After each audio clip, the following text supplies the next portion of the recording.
Hi,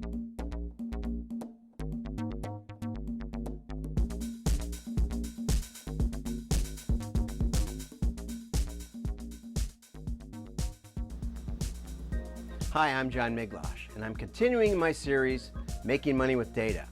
Today we're going to talk about using geodemographic profiles to prospect, okay? And 90% of what I see being called profiling is trying to figure out what your best customers are like. As we pointed out, it's not your best customers, it's your average and below, where you probably have more potential for making money. The same kind of thinking applies in rented lists. If you take a bunch of rented lists and you mail them, let's say we're going to mail 100 lists, okay? So you take your lists and you mail them. And this comes from John Worth, Woodworker Supply of New Mexico, who taught me most of the good stuff I know. He said, you know, no matter what you do, there's always a few good lists and then a lot of crummy lists. And your break even is probably someplace around here, okay?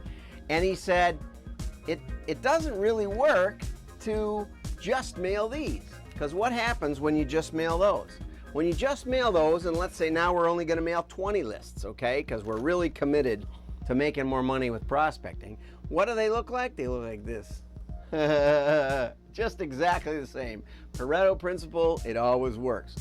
So actually, reality is more like slam, and we had quite a discussion on his PhD thesis. If you really wanted to project results, you're probably more likely to slam right into the y-axis just like that than you would to actually increasing the overall lift. So he said to me, okay, given that that's the case, given that that's what happens in reality, you're getting a lot of good stuff here today because we are real mailers, old school, okay? But given that that's the case, and it always looks like this, what is the best we can do? Well, the reality is what we really need to do is we need to lift this up, okay? We need to move that line. That's the one that matters, okay? This one's always there's always gonna be a few good lists. For some reason, they'll bring in a few big orders or something, especially in B2B that happens. So how do we accomplish that? Okay, well, the first thing we want to do is we want to say, you know, there really are 3 different groups of lists here presented, okay? They're all lists that we think, you know, our list broker recommends or whatever we think we should mail. So, well, obviously we're going to mail these. We know these are the good lists, good, okay? And then there's a bunch of sort of average lists, and these, you know, we thought would work, but they don't work. Can you even see this on here? No, I guess you can't. Well, these are the bad lists. I could move the whole chart over. Bad, bad, and we'll put an arrow. Okay, now you can see most of it, okay? So, we're gonna take 3 different strategies on how to use geodemographics and apply it to those 3 different areas of list results. The first thing we're gonna do is we're gonna say, you know what? The good lists, they may not be good next time, but they're good this time. We're gonna leave them alone, okay? The whole point of prospecting is we don't exactly know what we're doing. We don't know exactly where we should be mailing. We don't know exactly who we should be mailing. If we knew who to mail, they'd be our customers already, and they'd be our best customers, right? Because even in our marginal customers, we're not quite sure. Okay, so one of the things that happens over time is that lists change their makeup because the merchandising changes, or the prospecting strategy, or the customer support strategy changes, even in the lists we rent. And so this is kind of a moving target, and I'll admit that. But when a list has been performing, we're going to leave it alone because it may be getting into places that we wouldn't mail. If we apply geodemographics like a meat axe and just whack off everything, well, again, in my book, there's a story about a company that used zip data to eliminate bad debt areas. And they eliminated them, and then they eliminated them the next year. By the 3rd year, they were pretty much out of business. They were like the #1 publisher in America. And it's not too far from here either. Okay, again, another story for another time. Okay, so now what about these lists? Well, these are the key lists, the medium lists, because those are the ones that we need to increase their performance, okay? Now, how do we do that? And we're gonna apply a similar strategy to the bad ones. Well, the way we do it is, remember, we've already demonstrated that we can get geodemographics to work, okay?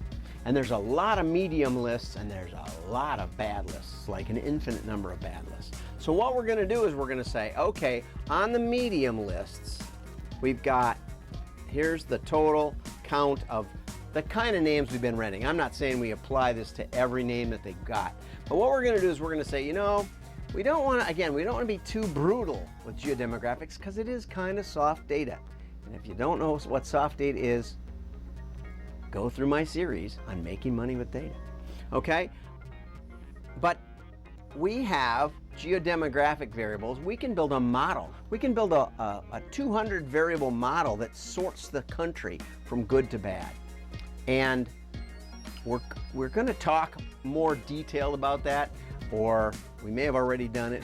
So in which case I'll put the link in right here, and you can learn about profile modeling, about prospect modeling, because the modeling is an interesting process. But what we're going to say is on the medium lists, we're going to go down and we're going to basically use the top 2/3 of what our normal select would be, and we're going to knock out this bottom third. What we're trying to say is that we may not be able to figure out who's going to buy, but we can perhaps disqualify some of the geodemographic areas of the country that just don't apply to our customers or to our product. Okay, so if we're selling snowmobiles, we're probably just not going to mail the deep south. Does that make sense?